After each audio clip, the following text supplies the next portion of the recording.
Hi guys, me again, and welcome back to Being Bubbly. We are recording episode 5 today, which is absolutely crazy. I hope everyone had a great week. I know we're all coming off of the Easter holiday weekend. I hope everyone enjoyed spending time with family, friends, loved ones, enjoying all of the Easter chocolates and candy. I know I definitely overindulged in chocolate as well as rosé.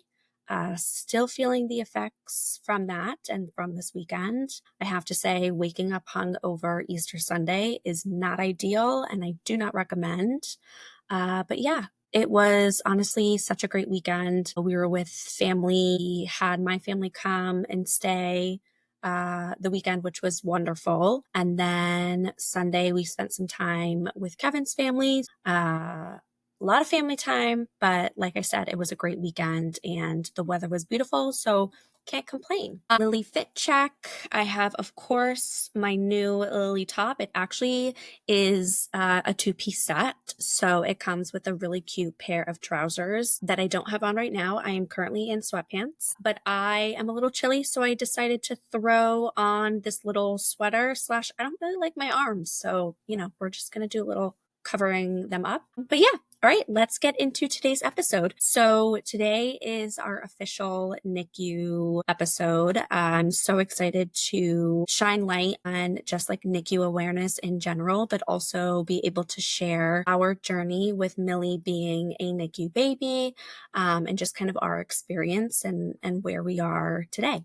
Kind of the flow for the episode, I want to start with sharing how we kind of transitioned into becoming a NICU family, focusing in on, those first couple of days with Millie in the NICU and how we were able to kind of build a routine that, we kind of followed for the next month. I want to just overall spread just my appreciation of just NICUs in general. I want to shine light on just all of the amazing staff, doctors, nurses, organizations that donate to NICUs across our world. This is a very important episode to me.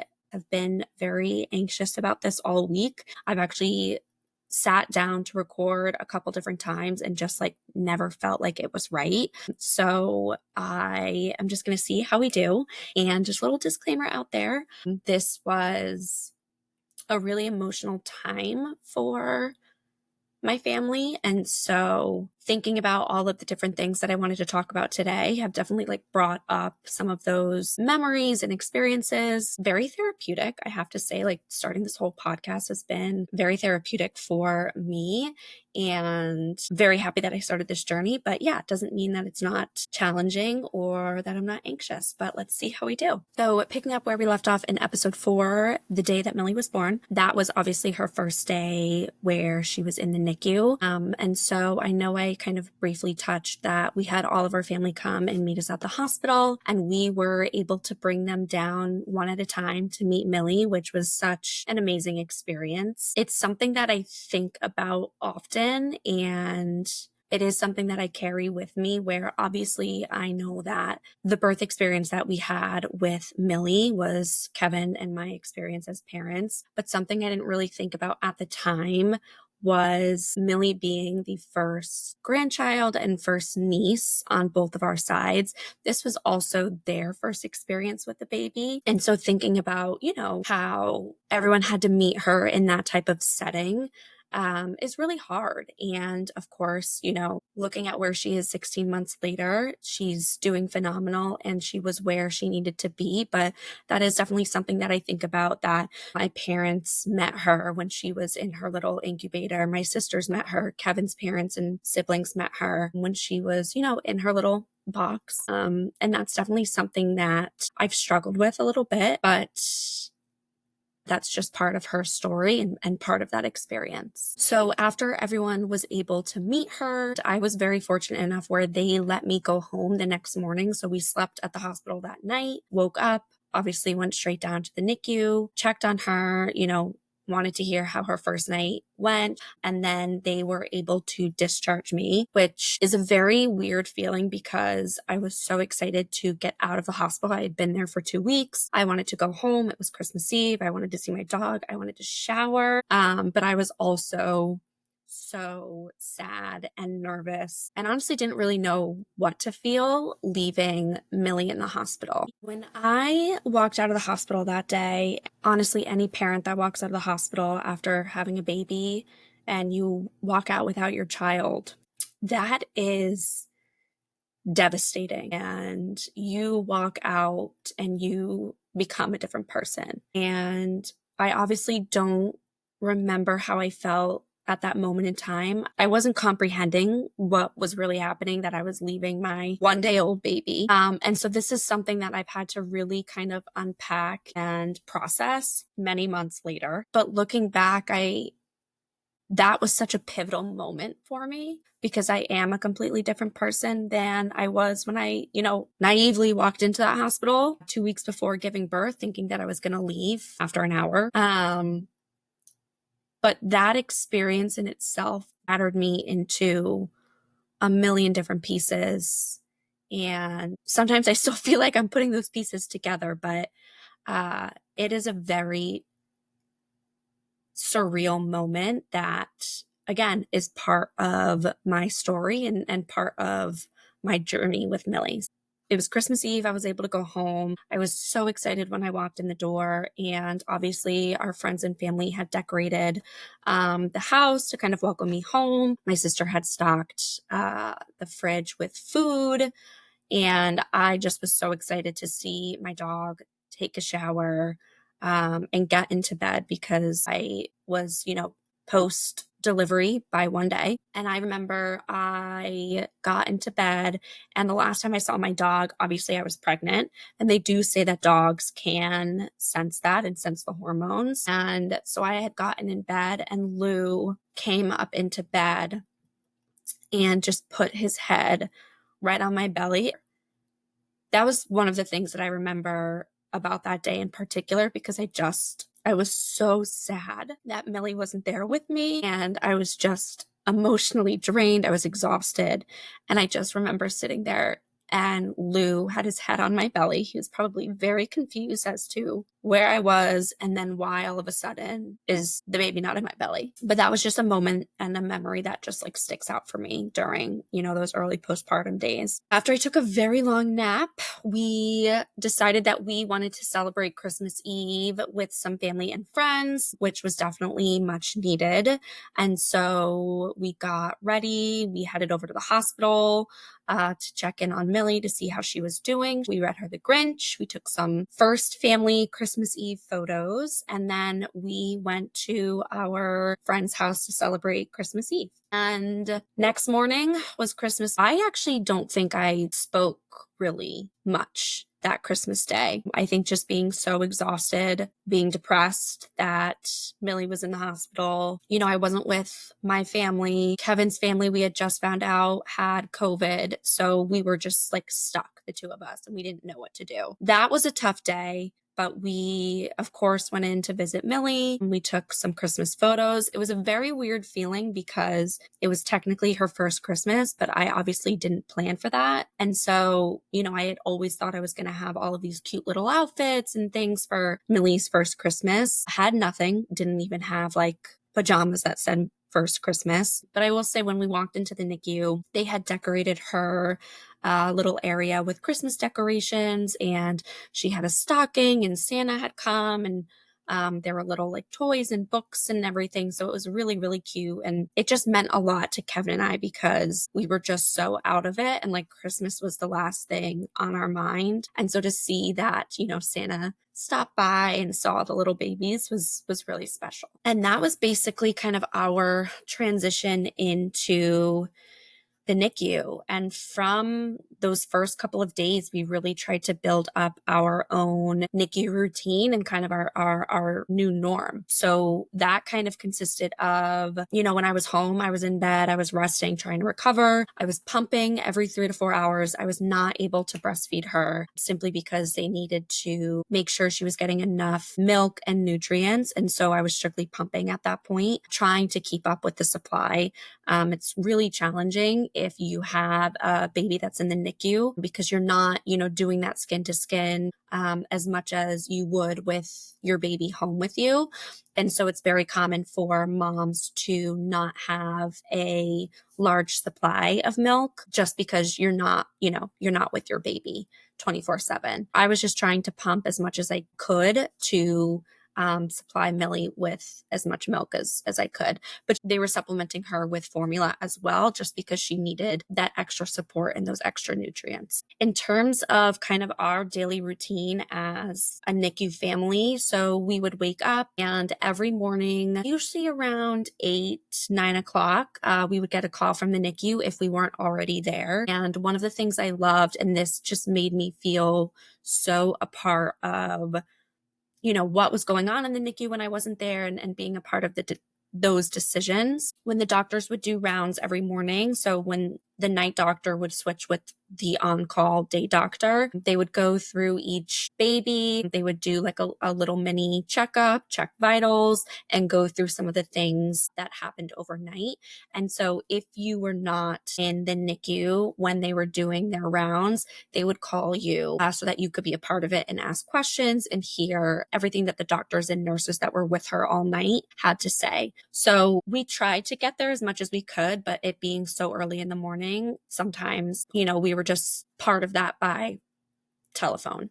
So that was definitely something that we really, really appreciated during that time. So after our phone call with the NICU, I would do one more pump. I'd head in, bring my milk supply in for Millie, and sometimes Kevin would come with me in the morning, and we would sit, give her bottle, snuggle her, cuddle her. I know in those early days, I was doing as much skin to skin as I could in the NICU, which was great. You had kind of every little area had curtains, so you had that privacy, which was really nice. And then after an hour or two, I would then go home, take a nap, pump again, and then I would go back midday, give her noon bottle, and do the same thing, skin to skin, change your diaper, snuggle her, cuddle her, do all the things, read stories, go home, pump, take a nap. And then Kevin and I would always go after he finished up work or after dinner, did the same thing, fed her skin to skin, read her a book, checked in with the doctors, did anything happen throughout the day that we needed to know. Then we would go home. You've heard me say it a few times, but if you know someone who has a baby in the NICU, food donations and gift cards to like Uber Eats or local restaurants are so appreciative. It is when you get home from being in that environment, you are mentally and emotionally drained. You don't want to have to cook a meal. And so, we really relied on our friends and family who had prepared meals for us or had, gifted us different gift cards, or sometimes we would get texts from family members or friends and said, we're having dinner delivered. What time works best for you? So that's my little plug there. As far as if you know someone who is going through this experience, like please, food is so appreciative. After we would come home from that nighttime visit with her, I'd shower, pump, get in bed, and that was basically it. We would go to bed and pray that our phone did not ring overnight. That was one of the most anxious parts of this all, is just waiting for the phone to vibrate or ring at any point in time, and it being the doctors calling because something went wrong or that they needed to do something and wanted our permission or to let us know something happened. And so I hated my phone just because like anytime my phone rang, and it could have been anyone, but anytime my phone rang, my heart sank. And that was our norm for a month. Attached to her little, when she was in her incubator, it was attached to that. But then when she graduated to the crib, so the open air crib, each baby had their own little monitor. So like there was an app that I could watch on my phone, which was great. So like at any point we could pull her up and check on her, which really like eased our anxiety. When I would wake up in the middle of the night to pump, I would just kind of have her on the camera. So I was watching. Sometimes she'd be sleeping, sometimes she'd be laying there, sometimes she'd be crying, but at least I had eyes on her. So that was definitely something that Kevin and I appreciated and we needed during that time. And yeah, that was basically our routine for the next 26 days or so.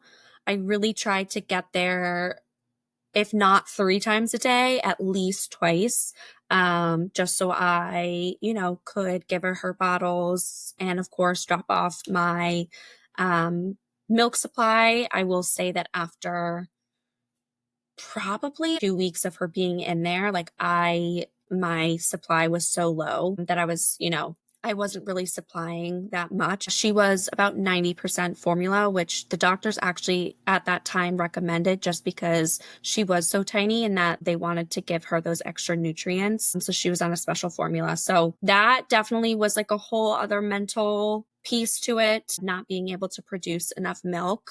Looking back, I'm like, why was I so upset about that? But when you're in the thick of it, you're not thinking rationally and you're emotional and you're exhausted and it's just a tough time. But I did the best that I could. I did the best that my body could, and I'm happy with what I was able to do. So I'll leave that at that. In thinking of what got Kevin and I through those, 26 days or so, I think just all of our family and friends that reached out via text would send us such sweet and kind messages. We got so many people sending over scriptures and quotes and cards and letters, and all of that went such a long way. And I always found that they would come at the moment that I needed like a little pick me up, or I needed something to kind of pull me out of a little funk. So, we're so appreciative of our, support system in our village that continue to reach out to us and pray for Millie. And, we would not have been able to have gotten through that without all of you, because let's be honest, you're all the ones who are listening to this. Care packages, my gosh, I got some of the best and most comfy pajamas and slippers and fuzzy socks that I was able to recover in, / I would wear that to the hospital because it's so comfortable. And again, food, like food, gift cards. Those are the gifts that keep on giving. We needed that. We needed everything. And of course, our immediate families, their love and support, they just kind of swooped in and did whatever they could, whatever we needed without us even asking, because to be honest, there were times that Kevin and I didn't even know what we needed. And so, our family members would jump right in, and I know that my sisters would come. One moved into our house, one lives 10 minutes up the road. And so they would take turns in coming to visit the hospital with me so that they could hold Millie and come sit with me. My in-laws would come to the hospital. My sister-in-law would come, and my parents were coming up every week, and everyone was just chipping in, doing things at the house, taking care of the dog, cleaning, laundry, cooking, but also coming and getting to know Millie and sitting with her and holding her in the NICU. Some of my favorite pictures and moments from us really getting to know Millie were obviously in the NICU. And so I look back at those and it was such a wild ride, I have to say. But truly, the love and support that Kevin, myself, and Millie felt during that time means the world. And I know I don't say it enough to our family and our friends, but it is something that I think about often, is how lucky we are and how grateful and fortunate we are to be surrounded by so many people that love us, but have also love our little girl so much. One thing I learned about being a NICU mom and a NICU family is I have never felt more connected and emotionally in tune to a group of people. Obviously, a NICU is not a social area. Every family walks in, they have their routine. You're in the little family waiting room. You hang up your coats, your bags. You go to the sanitizing station. You wash your hands. You put on your hand sand. And then you go exactly to where your child is. You know how many steps. You know which way you need to turn. And you're head down until you get to your baby. It was an environment that I was afraid to look around me because I was afraid of what I was going to see. This is a room where you are surrounded by cords and machines and incubators and babies hooked up to wires, and doctors are having some really tough conversations with families. People are crying, people are getting bad news, people are getting good news. And so you really just, you want to stay in your little bubble. You want to just get to where your baby is and tune out the rest of what's happening in the room. You would start to see the same people over and over again. Everyone seemed to have been on the same schedule. So you'd give each other the occasional head nod, half smile, the silent hi. But other than that, like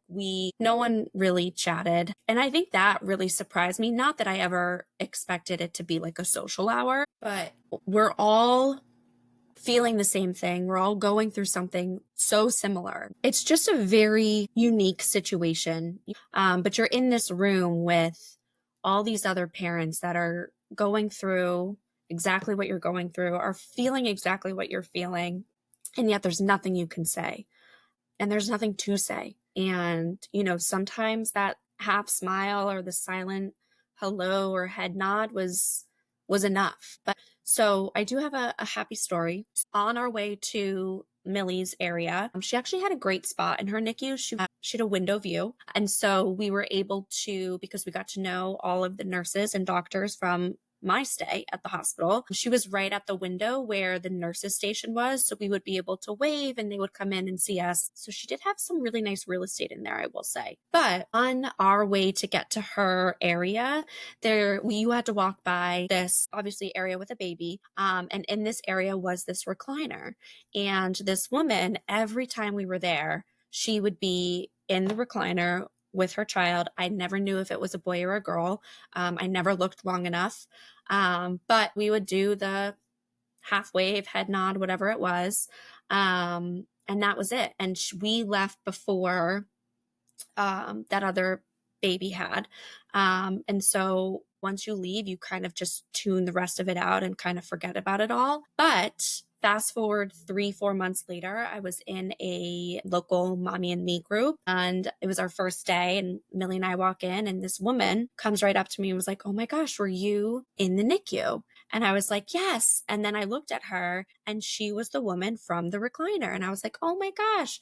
And it was such a full circle moment to be able to, one, like say hello and introduce ourselves, because we never had that opportunity in the NICU. But two, get to see, our little girls and how far that they had come in such a short amount of time was so cool. And so I always think of, that recliner and the woman and her daughter. But that was a very cool moment that was really special. Another thing about kind of the NICU setup and NICU families is, it can depend on the NICU, but there's usually, like ours, I think had 22, 23 beds. And so not a big space. So the cribs are right on top of each other. And so sometimes you're sharing chairs with families and family members that are there. But with all the babies being so close, that unfortunately meant that you heard everything. And so you would hear conversations between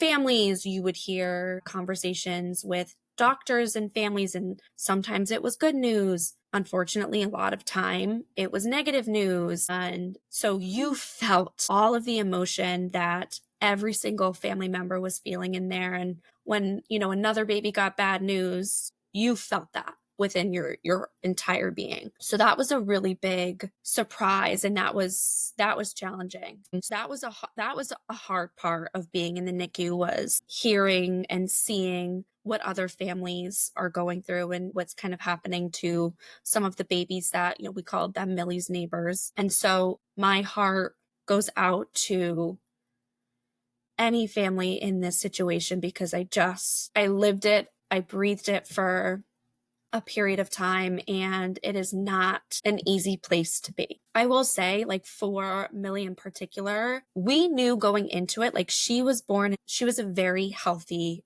preemie. We were so incredibly fortunate that a lot of our conversations were very positive and based on the progress and the growth that Millie was having. And yeah, babies were always coming and going. For every baby that was discharged and graduated and was able to go home, there was a new baby that was coming in. And you were so excited to see that there was a baby that got to go home, but that was also a reminder that your baby's not home and your baby is still here. It was just such an emotional time, and you didn't know what to think or do or say or feel. You kind of just lived it, and that's what it was. My appreciation and admiration for any NICU doctor, nurse, staff member is so incredibly high. I honestly don't even have words to describe it. They show up every single day, no matter what. Everyone has their own baggage. Everyone has their own shit that they're dealing with. They check whatever that is at the door.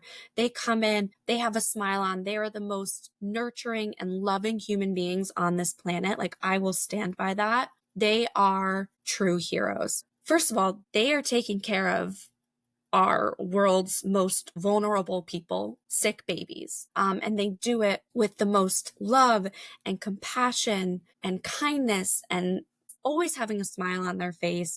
They answer questions. They're non-judgmental. I mean, Kevin and I felt like idiots. We didn't know how to change a diaper. We didn't know what a certain diaper cream was from the other. We knew nothing. I didn't know how to give her her first bath. They showed us and walked us through how to do everything. I would call if I had a question, and no matter what time of night, no matter what time of day, they would answer. Like, they were our saving grace.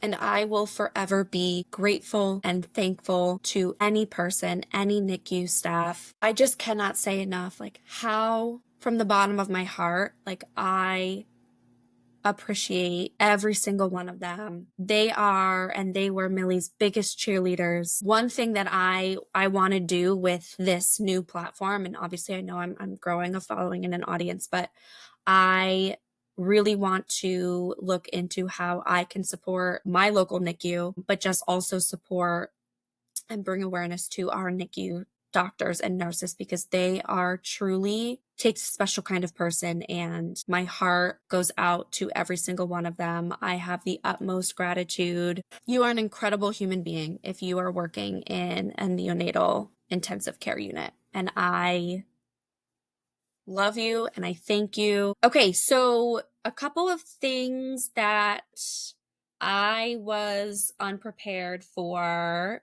going into the NICU. Obviously, that's kind of my whole shtick, is like being unprepared for basically anything in life. Obviously, I was very unprepared for my daughter being in the NICU. And so when it came to my experience being a NICU mom, there are a couple of things that kind of surprised me. Number one is the noise in a NICU. It's so sad. There are constant monitors that are going off and beeps and buzzers, and it is constant. You walk in and it's like you literally feel like you're at like the New York Stock Exchange, because there's just monitors everywhere with all of the different babies' oxygen levels, heart rates, blood pressure. I don't even know, but they're measuring everything that they need to measure, and it's like all on this like crazy TV screen. But I will say, Millie, being a NICU baby, she is an incredible sleeper. She could sleep through anything. Doesn't matter sound. She has no problem. And that's just something that comes with a baby being a NICU baby, because they're constantly around noise and beeps and buzzing and ringing and all of that. So that was definitely something that I was like overstimulated every single time I went in there. I'm like, how do these people do it every single day? And how do these babies sleep? But they do. And on the other side of that is like the noise level that's in there. When you're talking, like when Kevin and I would have conversations, or we would have conversations with the doctor, human to human, you're whispering. Like, literally, you did not talk at like a normal voice level, simply because like everyone was on top of one another. So everything, you tried to make it private, but human to human noise level was a very soft whisper. One thing I didn't know that I am so appreciative of is that every diaper, outfit, blanket, bottle, formula, cream, craft supply, that the NICU uses is all donated from local charities and organizations and from the hospital. So that was something that I appreciated so much. Like, when I first found out that Millie was going to have to go to the NICU, I was like panic ordering preemie diapers. And then I, found out very quickly that the hospital takes care of all of that. So being a NICU family, like I didn't have to pay for anything that she used in the NICU. I would sometimes bring in different little outfits for her, but they supplied clothes, they supplied swaddles, blankets, hats, everything. And so, all you need to worry about is just one, as a mom recovering, but two, just showing up and spending time with your baby. So every day we would walk in, the nurses, which I don't know how they have the time to do this. This just speaks to how incredible they are. But every time we walked in, Millie had some sort of new craft or photo or footprint or handprint that was hung up on her crib, which was really special because every day was kind of a little surprise of like what's going to be new. And so that was just something that I really appreciated. And it surprised me because no one ever thinks that, a hospital's going to be doing crafts, but it's really, really sweet. And some of our favorite pieces of like, Millie's only 16 months old, and I already have so many different little pieces of like artwork. All of these little crafts that have her name or her footprint or her handprint or photos of her, all from her experience in the NICU. So that was, really sweet, and they're so cute to look at. And honestly, last, I feel like, again, this is something that I never thought of because I never thought this would be my experience, but it is just such an emotionally and mentally draining environment. I understand why it is, but that's just something, it's just still so crazy to me, just because it's you're up and you're down and you get good news and you get bad news, and it's just you're kind of all over the place. It's like its own little vortex. It is such an amazing place. But like I've said a million times, I wouldn't change our experience. Obviously, I would not wish any child having to go to the NICU, but with Millie being there, she got the care that she needed. She was able to grow and develop how she was meant to. And she's just a strong, independent, sassy little girl 16 months later, just like she was when she was in the NICU. I remember, there were nights where I would just be up crying because I would think that she was going to be able to come home, and then she would do something the night before. And so that would set us back another 3-4 days. And, they just kept saying like, oh, she's spicy. She's really sassy. That's a good thing. You want that in a NICU baby. And so, I remember praying, I would be like, Millie, can you just like please behave tonight? I want you to come home. And they were like, no, you want the babies to have a personality. You want them to be fighters. And now 16 months later, I'm like, oh my gosh, Millie, like the sass and the independence. And there is not anything that if she puts her mind to it, she's going to do it and she's going to get it. And I owe that to her being a NICU baby. So before we wrap up this episode, I do want to bring some awareness to some amazing organizations that donate. I know they donated to our local NICU, but also donate to NICUs around the world. Project Sweet Pea is a huge, huge nonprofit charity that supports family throughout the NICU experience. I know we have so many little trinkets and quotes and stickers and things from Project Sweet Pea that were given to us as new NICU parents, but they provide care packages to NICU families. They provide peer-to-peer support groups. They help families with financial aid when it comes to NICU bills and all of that. They are an amazing, amazing organization. And a few others. Project NICU for Moms is a baby brand that before I went through this entire thing, I actually had a lot of For Moms items on my registry. And in doing some research, they donate a lot of their proceeds and a lot of their baby products to NICUs across the world. So that was really cool to see. Actually, one of the baby swings that I had on my registry that I have, Millie was able to use. They used that in the NICU. So that was really cool to see. I actually have here, this is my little NICU awareness bracelet from Jenna Sims. She partnered with the Little Words Project last year, right about a year ago, because it was Masters Weekend. She did a collab with them. Her son had a NICU stay, and so all the proceeds went to his local NICU. And so this is one that I wear almost every single day. I also got one for Kevin and my dad because it has that golf theme in it. And so it has this saying, it says on in two, which apparently is like golf term, meaning like you got the ball in the hole in 2 shots. You got this, you're going to win, you're going to fight, you're going to get through it. It's term of endearment. I don't know. But this is something that I wear almost every single day. And like I said, I am really trying to figure out how I can not only give back to our NICU and other NICUs, but how I can use this platform to spread awareness and make a donation and all of that. So more to come there. A couple other things. NICU Awareness Month is in September, and then green. Obviously, I'm wearing my lily green today. Green is the NICU color. It's the NICU awareness color. If you text me, you'll notice I either use a pink heart or a green heart. Pink, because pink is my favorite color. And then I now always will use green hearts for NICU awareness. So that's just my little plug there. And yeah, I feel like I can like take a deep breath now because that was very stressful. I already know there's so many other things that I wanted to share that I either forgot about or didn't share. So definitely going to be more to come in terms of kind of our NICU experience and story and journey. But in terms of what is next for Being Bubbly, I've gotten a lot of amazing feedback and positive praise for just sharing my thoughts and realities on pregnancy, giving birth, obviously this episode being NICU. I think I'm going to do one more episode that's kind of designated towards that. I have a lot of questions that I kind of want to do a little bit of a Q&A and kind of talk through postpartum and how I'm doing, it's crazy. It's like 16 months later. And then I have some really fun ideas of different episodes. So be on the lookout for, I'm going to be posting some questions to get some feedback on my social media. If you do not already follow at Being Bubbly Pod on Instagram and TikTok, please do. And if you are watching this video on YouTube, please give it a thumbs up and subscribe. If you are listening to this podcast on anywhere you can listen to podcasts, please make sure to give it 5 stars and to also subscribe. Crazy to think that I am 5 episodes in and this has been already so much fun and I can't wait for what is next. And I also am very excited to debut my sister.